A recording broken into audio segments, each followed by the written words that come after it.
Nous voici de retour au pôle santé du Salon du Cheval de Paris pour parler santé bien-être de nos amis les chevaux et plus précisément des juments. Tout de suite, c'est le sujet de cette conférence. Ma jument est-elle sensible? Nous allons en parler avec Marc Bossard. Bonjour Marc.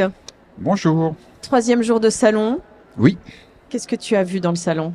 de belles choses. De belles choses? Ouais, franchement, ouais. Il y a de belles idées, belles innovations. Plein de choses. C'est très riche, c'est très dense. Beaucoup de monde. Oui, il y a beaucoup de monde, mais ça fait plaisir. Mais tant mieux, ça prouve qu'il y a du succès, donc c'est bien. Ça fait plaisir de se retrouver autour de cet événement. Alors avant de parler de ce sujet sur la jument, on va parler un petit peu de toi et essayer d'en savoir un petit peu plus. Donc tu es spécialiste de la performance sportive du cheval. Tout à fait. Ça veut dire quoi? Que de formation, j'étais formé en Angleterre. En Angleterre, je suis ce qu'on appelle physiothérapeute vétérinaire. Je suis enregistré au RAMP. Et en France, par rapport au cadre légal, je m'occupe uniquement de performance sportive et de résoudre les petites problématiques dont les juments. Et à côté de ça, je fais de la recherche scientifique. Je suis à l'université d'Anglia Ruskin où je travaille sur des recherches sur la biomécanique. Et hier, nous avons un sujet très intéressant sur l'IA comme outil de performance pour les chevaux sportifs. Et je vais en reparler en plus. Et on va en reparler. On n'arrête jamais de lire. Cette conférence, vous pouvez évidemment la revoir en replay sur toutes nos émissions sur le site du Salon du Cheval. Et donc là, on commence par quoi? Parce que tu nous as amené un petit document de façon à ce qu'on puisse suivre en même temps quelques mots-clés. J'ai amené un petit document, c'est égoïstement, surtout moi comme guide, parce que sinon je vais partir dans tous les sens et ça va durer 5 heures et on va devoir m'arrêter pour m'enlever d'ici. On a 30 minutes. Oui, 30 minutes pour donner l'essentiel et puis aussi pour vous donner la parole. Je ne sais pas si vous voyez, il y a beaucoup de monde. Donc ça va être un petit fil conducteur. Je vais essayer d'aller un peu vite. Donc ceux qui veulent me voir après, il n'y a pas de souci parce qu'il y a beaucoup de choses à dire. Moi, je m'intéresse aux juments depuis que je suis tout petit, parce que depuis tout petit, j'étais dans l'élevage. Je commence à 10 ans l'élevage et je suis encore éleveur. Parce que tes parents étaient dans le Rien à voir. Non, ils étaient psychiâtres. D'accord. Aucun rapport. Pour ça que je suis parti dans l'élevage d'ailleurs. 10 ans, commencer l'élevage. À l'âge de 10 ans ou il y a 10 ans? Non, je travaillais dans l'âge de 10 ans. Je travaillais dans les élevages à l'âge de 10 ans. Donc j'ai une bonne perception de la jument par le temps. La matrice donc. La matrice.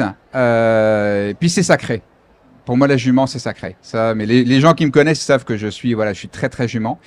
Et puis, je peux mettre l'image suivante, s'il vous plaît. Et puis, ensuite, c'est toute une question aussi que je me suis posée parce que je parle avec beaucoup de cavalières. Semaine dernière encore, je parlais avec une ancienne cavalière professionnelle à 85 ans. Donc, elle a un peu pris la retraite quand même. Mais elle monte encore. Hein. Elle monte encore. Et on parlait des problèmes des juments et elle me disait à tel point c'était un problème qu'elle comprenait pas parce qu'elle a jamais eu de problème. Donc me dit voilà toute ma carrière. Et c'est vrai qu'on a l'image, la place de la jument a vachement évolué au fil des années. Moi quand j'ai vraiment commencé, moi j'étais un fan des haras nationaux. À l'époque, ça avait encore une certaine forme d'impact économique prestige, et prestige, toujours un peu, mais bon, c'est vrai que c'est diminué, mais et j'avais tous les bouquins sur les haras nationaux, les fiches, et on parlait jamais des juments. On parlait toujours des étalons. C'est-à-dire les talons, quel étalon, mais les juments, on s'en foutait, mais complet. Ça n'existe pas. C'était vraiment l'incubateur. Le performeur. On parlait des étalons comme des performeurs. Voilà, c'est qu'on peut parler des étalons comme non, mais surtout on a mis l'idée que la génétique venait vraiment que de l'étalon. Limite, c'était alors évidemment scientifiquement c'est pas possible, mais la jument était vraiment effacée au niveau historique, au niveau classique. Et puis maintenant ça a beaucoup changé. Maintenant voilà, il y a les entiers, il y a les ongres et les juments. On a un peu tout remis au même niveau. Et même dans la reproduction, on s'aperçoit qu'évidemment le rôle de la jument est largement plus important que le rôle de l'étalon. Hein, l'étalon, il a fait son affaire, mais après il y a toutes les transmissions intra-intéro. Et puis après à la sortie, il y a le lait de la jument, la qualité du lait, l'éducation que la jument va donner au poulain. Enfin les mamans ont un rôle très très important. Vous pouvez passer l'image suivante. Je vais pas dire le contraire. Hein. Je suis une maman Moi, je et suis j'ai pas. une jument. Moi, je suis papa et j'adore les juments, donc on n'est pas loin. Et donc, du coup, juste un petit rappel sur l'appareil reproducteur de la jument. Donc il y a des cycles, hein. Alors, vous savez que normalement, il y a une pause qu'on appelle anostrus. Donc, normalement, il y a une pause qui est faite en hiver. C'est un problème de lumière la plupart du temps. Et c'est aussi, ça permet, comme vous savez, que pour faire un poulain, ben, il faut 11 mois, plus ou moins comme Et de d'habitude. chaleur ou pas? Enfin, je veux dire de la température, de l'air, de la météo. Est-ce que ça a un impact, On ça? a très peu d'études scientifiques dessus. Sincèrement, dans tout ce que j'ai trouvé, on a un impact sur la lumière. Ça, on a pu vraiment l'identifier parce qu'il y a Plus des les jours capteurs, il y a des raccourcissent. capteurs de lumière. Ouais. Mais après, là aussi, on pourrait en parler des heures parce que quel type de lumière? Il y a beaucoup d'écuries qui sont avec des lumières artificielles parce qu'elles sont naturellement relativement sombres. Donc voilà, quel type de lumière et comment ça fonctionne. Ça, je pense qu'il y a un peu de questionnement là-dessus. Mais évidemment, il y a un facteur chaleur puisque normalement, une jument essaye de ne pas avoir un poulain en plein hiver pour des problèmes évidemment Le de climat. survie de l'animal. Donc voilà, juste pour vous rappeler donc les deux petites phases, hein, la phase de diostrus et la phase d'ostrus. Le cycle de la jument, bon voilà, c'était vraiment la base, mais c'est comme ça que ça fonctionne. On peut passer à l'image suivante. J'essaie d'accélérer parce que hier j'étais en retard, donc je vais essayer de faire. On était bien hier, on était bien. Et donc on commence à arriver à des problèmes de dérèglement. Alors le dérèglement, forcément, il y a des variations hormonales. Mais les variations hormonales dans le corps de la jument, elles sont aussi dans le corps de n'importe quelle espèce de sexe féminin, animal et humain. Donc il y a forcément un chamboulement hormonal qui intervient. C'est le cycle de la reproduction. Ça change d'une jument à l'autre et ça change d'un cavalier à l'autre. Alors évidemment, je ne parle pas du cycle hormonal du cavalier, sinon ça n'arrêterait plus. C'est pas être drôle. Mais en C'est fait, la relation, c'est ça? voilà, exactement, selon le cavalier qui va monter la jument, on peut avoir des cavaliers. Souvent, les juments en écurie sont montés par le cavalier pro de temps en temps pour un peu, voilà, les travailler, qui va avoir une toute autre ressenti sous la selle que le propriétaire qui lui a un ressenti parfois un peu embêté avec une jument un peu compliquée. Il est super important de faire la différence entre pathologie, gène et comportement. Ça, c'est vraiment super important. Pathologie, gène et comportement. Voilà ce que je vais développer.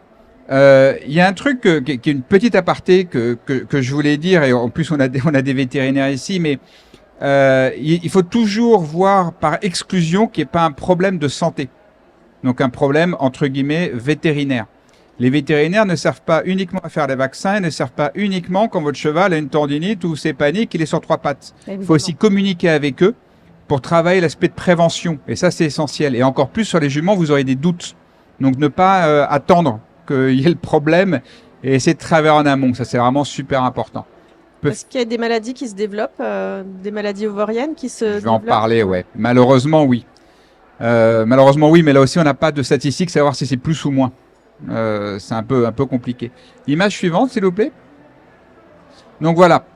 Donc déjà, il y a la liste des pathologies, c'est-à-dire savoir si votre jument est affectée par une pathologie. Alors, évidemment, si c'est le cas, je vais pas dire que ça va expliquer forcément toute la cause du comportement, mais ça permet quand même d'éviter et de prendre à temps en termes de prévention et puis d'éviter que ça augmente. Alors moi, en tant qu'éleveur, évidemment, les pathologies, on est d'abord super informé. On sait nous les détecter, on sait quand appeler le vétérinaire. On a la barre d'écho pour faire l'examen, on est super équipé. Ça c'est clair. Mais je pense qu'il faut vraiment toujours faire attention à ça, sans non plus partir dans la panique, hein. Sans non plus faire en rentrant à la maison, Google, ma jument fait ça, et Google vous sort, bah elle va mourir. Hein. Le truc habituel, enfin voilà, faut pas non plus être. Google n'est pas vétérinaire. Faut être voilà, Google n'est pas vétérinaire, encore eux, mais faut être dans une justesse, c'est-à-dire bien savoir observer, sans forcément agir, mais se rendre compte au moment où là il faut agir parce que on pourra avoir une problématique d'autres pathologies. J'ai fait rancer j'ai mis quelques pathologies. Alors, MST, je suis assez étonnée, je ne savais pas du tout qu'il y avait donc, on parle bien de maladies sexuellement transmissibles. Alors oui, c'est un peu la vulgarisation, mais on parle bien de maladies sexuellement transmissibles qui nous inquiètent dans l'élevage, par exemple. Oui, bien sûr. Hein, quand on a des certains types de montes, on peut être inquiet. Il y a des tests qui sont demandés. Voilà, on est aussi talonnier à la maison, donc on a aussi des tests qui sont demandés pour vérifier qu'il n'y ait pas de problème. D'accord. Donc on peut faire l'image suivante. Peut-être pas. Il n'a Si, pas si, envie. on va y Il arriver. veut plus. À l'image d'après. Et l'image d'après, elle concerne quoi? Eh ben, j'ai oublié. C'est pour ça que je vous regarde d'un air Moi, paniqué. moi, j'ai des petites notes, mais non, non, non. Les gènes. Alors oui, donc après il y a tout l'impact des gènes qu'il peut y avoir. Donc là on est hors pathologie, c'est-à-dire qu'il faut imaginer qu'on a fait passer son vétérinaire, que on sait que entre guillemets notre jument est saine, qu'il n'y a pas une maladie spécifique, mais on peut se retrouver avec encore un dérangement, c'est-à-dire que la jument c'est toujours pas ça. Et dans ces cas-là on a différentes formes de gènes qui peuvent être ressentis là aussi différemment selon le cavalier, selon les propriétaires, et qui peuvent être parfois d'ordre d'un dérèglement hormonal, c'est-à-dire une jument qui serait plus sensible qu'une autre, tout bonnement. Oui, qui est assez froide à la jambe Exactement. quand on la On monte. va avoir moi j'ai des propriétaires qui me disent, oh, ma jument, je sais même pas si elle n'a pas Aéropro, j'en sais rien du tout, elle est Oui, c'est je vois égal rien. tout le temps. Et d'autres, ils me disent, c'est l'horreur, l'horreur, l'horreur, l'horreur. Donc avec un côté saisonnier. Ouais. Il y a les gènes. Et donc, de quelle manière on se rend compte que justement, quand il y a une jument qui montre des signes d'inconfort? Alors j'aimerais bien montrer l'image suivante où tout est Je sais noté. pas pourquoi. Des fois, vous voyez, c'est capricieux. Bah, ils veulent plus, voilà. Bon, allez, on va continuer comme Il n'y a ça. plus personne derrière. Ils sont Ouais, tous ils partis sont tous partis bouffer. manger un sandwich à la raclette. Oh mon Dieu. Donc on peut avoir des différentes formes de manifestations. Encore une fois, chaque jument est différente, mais chaque propriétaire et chaque ressenti est différent. C'est-à-dire qu'il y a aussi le lien entre l'individu et puis son cheval. Les gènes observés sont les gènes habituels, c'est-à-dire une jument qui a un comportement qui change, donc changement de comportement qui peut être assez radical. Une jument qu'on va dire, voilà, qui est, j'aime pas le terme, mais qui est pisseuse entre guillemets, donc le fameux relevage de queue, qui commence à avoir un comportement justement à la jambe un peu délicat, Désagréable avec ses congénères. désagréable avec ses congénères. Alors après, il y a différents types de comportements. Il peut avoir une perte de concentration au travail, qui est quelque chose de relativement, parfois un peu plus dur à voir. Souvent, c'est le professionnel qui va le voir en disant là, il y a un petit déréglage. Il peut avoir surtout à un assez haut niveau des pertes de performance. C'est-à-dire des barres qui commencent à tomber, voilà, à l'instant T. Et pourquoi j'ai fait un concours il y a 3 semaines, elle a fait sans faute, et pourquoi là, les barres sont toutes par terre. Ouais, c'est peut-être sur le plané, ça tire un peu. C'est des douleurs Il y a qu'on arrive à plein de identifier. choses, plein de choses différentes. Alors, encore une fois, en première instance, si vraiment on s'en sort pas, si vraiment ça devient compliqué, si on a des doutes, on appelle son vétérinaire. Son vétérinaire, il va faire des examens de base, qui peut être un examen évidemment général. Ensuite, il va faire une échographie transrectale pour aller avoir une imagerie de l'ensemble de l'appareil reproducteur, surtout incluant les ovaires, ce qu'on va aller chercher. Bien sûr. Et puis ensuite, ce qui les intéresse beaucoup, c'est les ligaments suspenseurs des ovaires. Parce qu'en fait, il y a l'utérus en lui-même, il y a les ovaires, mais il y a aussi tout ce qui est autour. Et les ligaments suspenseurs, ils font un rôle de suspendre les ovaires. Et on a de plus en plus des problématiques liées à ces ligaments qui n'ont pas été forcément dans la littérature scientifique extrêmement étudiées jusqu'à maintenant. Et on se rend compte qu'il peut aussi avoir plein de petites choses, c'est-à-dire un ovaire plus lourd qu'un autre, une asymétrie. Un ovaire qui peut avoir des follicules beaucoup plus gros, c'est-à-dire que les follicules grossissent beaucoup plus vite en asymétrie. Voilà, il y a plein de choses qui sont pas forcément de l'ordre d'une maladie, mais qui sont de l'ordre qui peut être comme une gêne. Bon, voilà, on parle du ligament, qui peut être comme une gêne qui peut se manifester de façon encore une fois plus ou moins sensible. C'est vraiment une fois où ça devient très gênant pour la pratique entre guillemets de l'équitation, ou des fois où c'est pas bien grave. Donc ça veut dire que finalement, quand on observe sa jument qui effectivement a un changement de comportement, soit à certaines périodes, soit de temps en temps, voilà, se met à être désagréable, froide à la jambe, montrer quelques douleurs, etc. C'est vraiment dans l'observation. Là, on doit vraiment se dire, il faut faire des investigations. Et rechercher ce qui se passe à l'intérieur. Le but, c'est pas forcément d'aller dès lundi matin appeler tous vos vétérinaires pour les faire déborder jusqu'à Noël pour voilà. Mais pour moi, la personne qui connaît mieux son cheval, c'est le propriétaire. Normal, vous passez du temps avec. Donc, faut aussi comprendre que les gens qui le connaissent pas, le connaissent pas. Donc, c'est pour ça que voilà, il y a toujours deux discours. Et pour moi, ce qui est important, c'est que si vraiment des gènes importantes sont observées, s'il y a un doute, il faut demander à son vétérinaire, mais comme ça peut être demandé quand le vétérinaire vient pour les vaccins. C'est-à-dire qu'on faut leur poser des questions. Il y a un rôle important de prévention à jouer pour par la suite ne pas être... Alors, il y a ce côté dérangé sous forme de voilà, ma jument est compliquée, mais moi ce que j'ai aussi beaucoup vu, c'est des propriétaires un peu désespérés. C'est-à-dire des gens qui sont un peu voilà, qui sont vraiment embêtés, qui partent un peu en stress. Leur stress va pas aider à communiquer avec leur cheval, donc ça va même accentuer les problèmes. Et essayer de rassurer aussi les gens pour se dire voilà, trouver une méthodologie ensemble. Et dans un premier instance, le vétérinaire évidemment. Moi, on a des images. Ouais, bah, et j'ai rien dit. Je suis pas dit de bêtises. Je suis trop fier de moi. Waouh. Bravo. Oui, donc j'ai marqué qu'il y a des tensions musculaires, certaines qui peuvent aller jusqu'à la boiterie. Voilà, c'est des choses qui peuvent être vraiment extrêmes. Comme d'habitude, nous on a de tout. C'est-à-dire qu'on a des choses qui sont extrêmement légères, des choses qui peuvent être hyper extrêmes. Non, mais c'est intéressant parce que moi, je vois, je fais appel à l'ostéopathe assez régulièrement et c'est vrai que dans la période justement de ostrus, c'est un mot que j'ai appris aujourd'hui, au printemps, elle a besoin de voir l'ostéopathe plus souvent parce que elle se déplace l'estomac et je sais plus quelle vertèbre et Oui. L'ostéopathe me dit bah c'est peut-être des contractions, des douleurs ovariennes. Bah, après, il y a plein de... en première intention, quand même, le vétérinaire pour être sûr qu'il n'y ait pas un problème pathologique, mais après, il y a il y a les ostéopathes, il y a les masseurs, les physios, il y a beaucoup de gens qui peuvent intervenir. Oui. Bon, mais ça veut dire quand même qu'il faut quand même que j'aille un peu plus loin et que ça peut être intéressant, mais même intellectuellement pour connaître mieux sa jument. Ouais. De l'intérieur. Je suis éleveur. On peut faire l'image suivante? Donc voilà, donc là, j'ai parlé donc des investigations qui sont faites par le vétérinaire, uniquement le vétérinaire. Hein. Donc n'achetez pas, non parce que j'ai vu des gens qui me disaient j'ai vu un échographe sur, c'est vrai il dit que sur Amazon pas cher. Attention à ce genre de truc parce que oui, non mais il y a tout, c'est terrible. Okay. Donc voilà, donc vraiment faire attention, appeler les spécialistes. Google aussi.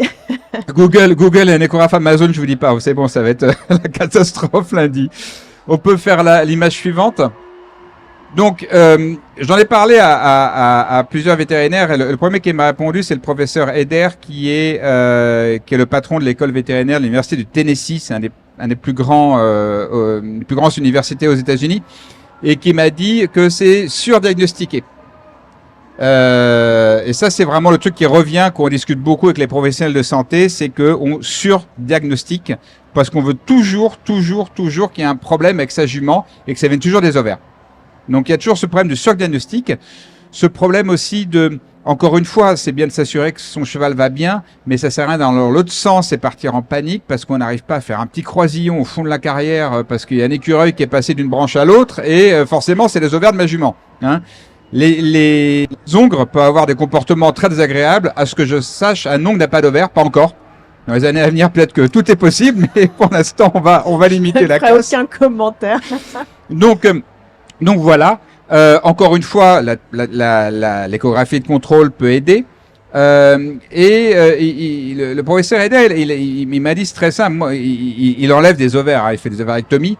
Malheureusement, il est obligé d'en faire de temps en temps pour raison médicale. Et il s'est aperçu que sur certains types d'opérations qu'il avait fait, le comportement continuait. Donc au moins, on savait que c'était pas ça. Donc voilà. C'est ancré et finalement, il y a une récurrence. Il y a beaucoup d'autres facteurs, mais je pense qu'il y a surtout le facteur comportemental où parce que c'est une jument, on résume ça aux ovaires et qui permet aussi de masquer peut-être d'autres troubles. C'est là qu'il faut faire vraiment très très attention. D'accord. Qui serait du genre? Un trouble locomoteur, une jument qui est mal au pied. C'est bête, une jument qui est mal au pied, qui a un problème de pied, de ferrure, qui a peut-être un petit trouble locomoteur au niveau des pieds. Moi, j'en ai vu, qui était un peu irrégulière. On a dit, oh, bah, c'est les ovaires. Bah oui, mais oui, il faut pas cibler. S'il y a un problème au pied, il y a un problème au pied. C'est comme si pour les entiers, on allait dire, bah, c'est les testicules. Donc, c'est pas forcément ça. D'accord, très bien. On peut faire suivant. Donc, il y a les problèmes d'environnement. Donc évidemment, on en parle. Le réchauffement climatique, est-ce que ça va jouer sur les juments? Peut-être, sans doute, on n'en sait rien. Il n'y a aucune étude scientifique à l'heure actuelle dessus. Oui, tout joue. Tous les facteurs jouent.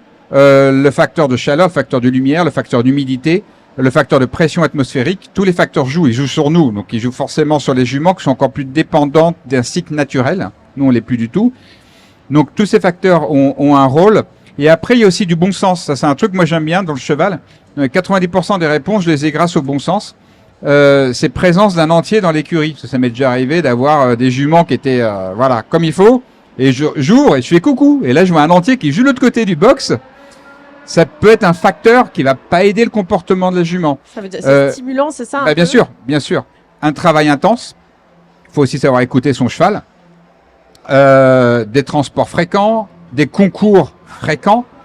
Plus vous dérangez votre cheval, il y a des concours, dans des zones qui sont très différentes. On peut aller en concours dans des zones qui sont beaucoup plus chaudes que là où on habite. Donc là, on a un rapport qui va changer, des zones beaucoup plus lumineuses, y compris lumière artificielle, des regroupements importants de juments qui sont toutes peut-être en chaleur. Enfin, et tous les facteurs que vous allez ajouter vont rajouter sur la jument son cycle naturel. C'est qu'une réception normale en fait de tous les facteurs environnementaux que votre jument vous fait sentir. Donc ça c'est pour moi un facteur assez important. On n'a pas encore donc d'études scientifiques qui va vraiment définir dans quel terrain serait mieux la jument, mais je pense qu'il y a quand même une zone de bon sens qui est importante. Alors on va vous laisser la parole dans un instant, puisqu'on a encore beaucoup de temps finalement. J'ai pas fini. Ah pardon. Je crois. Image suivante. Il y a le futur, c'est ça, non observé, comparé. Excusez-moi. J'allais Donc, conclure, non. La question vrai ou faux problème, évidemment, dont je viens de parler. Attention à l'entraînement inadéquat du jeune cheval. Ça, c'est super important. C'est-à-dire qu'il faut respecter le fait que ce soit une jument depuis le début. Il faut le comprendre aussi, donc ne pas forcer les choses. Pensez prévention, parce qu'il y a quand même beaucoup de gens qui achètent des juments pour faire des bébés. Pas tous. Pas tous se veulent demain avoir un poulain avec sa jument. Pas tous s'imaginent éleveurs, surtout que, voilà, si vous conseillez, si vous envisagez de faire un élevage au fond du jardin, je peux vous dire que c'est quand même un peu de boulot. Mais n'hésitez pas aussi à demander à votre vétérinaire par rapport à où en est l'appareil reproducteur de ma jument et la suivre si vous envisagez un poulinage. Un poulinage, ça se prépare, entre guillemets, ça se travaille. Et respectez la nature de votre cheval. Si une fois par mois, c'est compliqué pendant 4 jours, l'emmenez pas en concours. C'est pas grave, hein, vous allez pas mourir, elle va pas mourir non plus. Et tout le monde sera très content comme ça. Mais voilà, malheureusement, on n'a pas de traitement. À part si c'est une pathologie vraiment importante, ouais, mais sur les problèmes comportementaux, les problèmes que de la nature, on n'a pas de traitement et encore heureux. Parce que si on commence à traiter la nature, je pense que là, on va tous mal finir. Donc j'en suis assez content de ça. Et encore une fois, demandez conseil à votre vétérinaire. Ça veut dire quoi préparer au poulinage? C'est savoir comment est l'utérus de ma jument, savoir comment sont les ovaires, savoir s'il n'y a pas beaucoup de kystes, savoir si c'est propre. Faut faire un diagnostic médical. Oui, on peut demander tout à fait conseil au vétérinaire. Nous, en tant qu'éleveurs, on demande conseil même en visite d'achat. Parce que nous, en visite d'achat de poulinière, on est plus intéressé par ça que la performance sportive. Donc, forcément, c'est des choses qui se posent comme question. Mais surtout, anticiper les choses. C'est-à-dire anticiper les choses et puis savoir observer. Observer, lever la queue, voyez si c'est sale, s'il y a du sale, par exemple. Ça, c'est important de nettoyer. On nettoie les mamelles souvent. On laisse pas des croûtes, ça peut s'afflammer. Donc voilà, c'est aussi beaucoup de choses à anticiper. D'accord. Non, je vous en prie. Image suivante. Non, je sais pas, j'essaie d'avoir un rythme. Donc le futur, ça y est, on y est. Donc moi, je rêverais d'une idée d'application, mais le problème c'est que mes recherches me prennent beaucoup de temps et mes chevaux, enfin les chevaux de manière générale, mes clients me prennent beaucoup de temps, plus mes recherches prennent beaucoup de temps, donc j'ai pas toutes les idées, mais il y a des applications en reproduction humaine. Qui permettent de savoir quand est-ce que madame peut et quand est-ce qu'elle peut pas et quand est-ce que voilà il y a une application géniale suédoise, je crois, les Scandinaves sont très très en pointe là-dessus, qui permet d'être aussi une application contraceptive. Et moi mon rêve, c'est grâce à l'intelligence artificielle, c'est avoir des capteurs. C'est un problème de capteurs qu'on n'arrive pas à définir pour l'instant. Ce serait avoir une application qui permettrait de connaître exactement le cycle de votre jument. Ce qui permettrait, pour les éleveurs de vachement préparer le terrain, et 2, pour les particuliers, de vous dire, c'est peut-être, attention, je suis dans la zone un peu compliquée, qui permettrait comme ça de donner un calendrier. Alors ça existe en humain, où les femmes prennent la température. Alors il y a des capteurs pour prendre la température, les iWatch maintenant peuvent prendre la température, c'est pas du tout invasif. Et voilà, l'intérêt, c'est de trouver un système avec le cheval. Donc ça, c'est un truc, je tâne beaucoup l'université là-dessus. Et pas forcément amener un bout en train à chaque fois pour voir. Non, voilà, oui, non. Un vrai capteur moderne, même si le bout en train est un capteur de très bon niveau. La littérature scientifique, donc il y a beaucoup de recherches qui sont en cours, mais il y a encore un peu à venir. Il y a toujours des troubles non définis. On m'a parlé récemment de l'endométriose, qui est un trouble qui est déjà extrêmement complexe chez l'humain, qui a été pris des années à être compris et être entendu. Donc il y a sans doute, en élevage, on appelle souvent ça des utérus agressifs, parce que ça prend pas. Voilà. Et parfois on n'a aucune explication. C'est-à-dire même qu'on fait appel à des grands spécialistes, on ne sait pas. Après c'est la nature et c'est comme ça. Là aussi, ça arrive et c'est pas la fin du monde. Mais il y aurait des troubles qui seraient assez intéressants. Et puis moi je m'intéresse pour soulager beaucoup à la radiofréquence et à la décarthérapie, car je crois que ça aurait un rôle assez important. C'est quelque chose qui n'est pas encore prouvé. Si tout va bien, je pourrais le prouver dans pas hyper longtemps. J'y travaille, mais qui aurait un rôle assez important sur le côté des récepteurs nociceptifs, des récepteurs de la douleur, pour le soulagement vraiment, comme on peut l'avoir par rapport à un dos. Donc voilà, ça pourrait être par rapport surtout aux ligaments suspenseurs des ovaires. Bon, très bien. On a appris beaucoup de choses quand même. Hein. J'ai fait vite, j'ai fait bien. Les juments sont sensibles, comme tous les chevaux, mais peut-être un peu plus finalement avec la jument. C'est ça. À observer donc, à faire des investigations si on sent qu'il y a quelque chose qui ne va pas. Exactement. Est-ce qu'il y aurait des questions dans le public, petites à main levée? Est-ce que certains d'entre vous ont une jument? Il y a des juments. Oui. Il y a Félix qui a levé la main. Non, mon fils a un doute, mais son cheval est un ogre. C'est pas une jument. Comment il s'appelle déjà son poney? Sultan. Sultan. Donc les juments, est-ce que vous avez une question à poser à Marc? Justement, profitez-en, hein, il est spécialiste de la jument. Alors approchez-vous, comme ça on va pouvoir vous voir. Venez jusqu'à moi. Et vous allez nous donner votre prénom et la question que vous avez à poser à Marc. Bonjour, donc je suis Julie, je suis kinésithérapeute humain et je voudrais que vous nous parliez un petit peu de la décarthérapie pour la réduction des douleurs ovariennes, parce que vous en parliez juste avant. Voilà. Alors c'est un peu technique déjà, on va essayer de donner la définition. J'en parlais très rapidement, on peut se voir après si vous voulez. Le principe de radiofréquence, c'est utilisé vachement en kiné humaine, c'était surtout développé en kiné du sport. Moi, il y a deux grands leaders actuellement en Europe. Moi, je collabore avec l'un d'entre eux pour mes recherches parce que j'ai besoin de machines qui m'adaptent, en fait, qui vont me trifouiller l'électronique. J'y connais strictement rien. Juste content d'avoir mes bons résultats. Et globalement, en rééducation pelvienne, on utilise beaucoup la radiofréquence de plus en plus en kiné humaine. Et on s'intéresse à ce qu'on pourrait faire avec les juments à l'heure actuelle pour, encore une fois, soulager. Alors c'est plus un soulagement qui serait mécanique, donc plus des ligaments suspenseurs des ovaires, mais à quel niveau on pourrait traverser en fait les tissus, et à quel niveau on pourrait les soulager. Pour l'instant, il y a un retour de terrain. Ça a très bien fonctionné sur un panel de juments, mais on n'a pas encore mis en place les capteurs pour vraiment définir, scientifiquement parlant, où on en est. Bon, c'est en cours de recherche. D'autres questions? Faut pas être timide. Hein. Bon, après, vous pouvez me voir après, je suis un mec relativement sympa. Oui, c'est mon fils qui fait le filtrage, par contre. Hein, c'est mon garde du corps, donc faites gaffe parce qu'il tape fort dans les genoux. Ouais, Félix. Bon, merci beaucoup, Marc. Il y a des juments qui sont en gestation actuellement dans ton élevage? Et non. Non, pas cette année. Non, pas cette année, non. L'année prochaine. C'est une année sans. C'était volontaire ou involontaire? Oui, on a fait une pause. On a fait une petite pause. Bon, tu as combien de juments? Là, on en a. Je m'en occupe le soir, donc parfois j'en oublie une. Mais je crois qu'on a 4 ou 5 de juments. On a un petit élevage. Oui, un petit élevage. Et en général, tu fais pouliner combien de fois? Tous les 2 ans? Oui. Oui, il y a des phases de remise au travail, des phases de poulinage. On fait très attention à nos produits. D'accord. On peut se permettre, on a le temps, donc on peut se permettre. Oui, on a le temps. Prenons le temps de tout ça. C'est le facteur le plus important dans le cheval, le temps et le comprendre, le temps surtout. Merci beaucoup, Marc. De quelle manière est-ce qu'on prend contact avec toi si on a besoin d'en savoir plus? Et sur aussi ton métier, donc sur la performance sportive. Vous pouvez me demander. Après, moi, je suis très Instagram parce que c'est simple. Facebook, c'est long, faut taper plein de mots. Mais Instagram, c'est simple. C'est quoi ton Insta? C'est Ecus, EQUUS, donc il y a 2 U. 2 U. Physiocare, tout lié. Physiocare, ok. Voilà, sinon vous pouvez venir me demander J'ai pas de carte de visite, mais mon fils en a peut-être.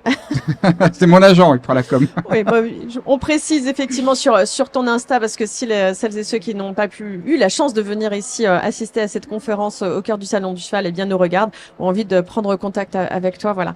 C'est le message est passé. Merci beaucoup Marc et nous Avec on se un grand retrouve plaisir. dans un instant pour une nouvelle conférence. À tout à l'heure.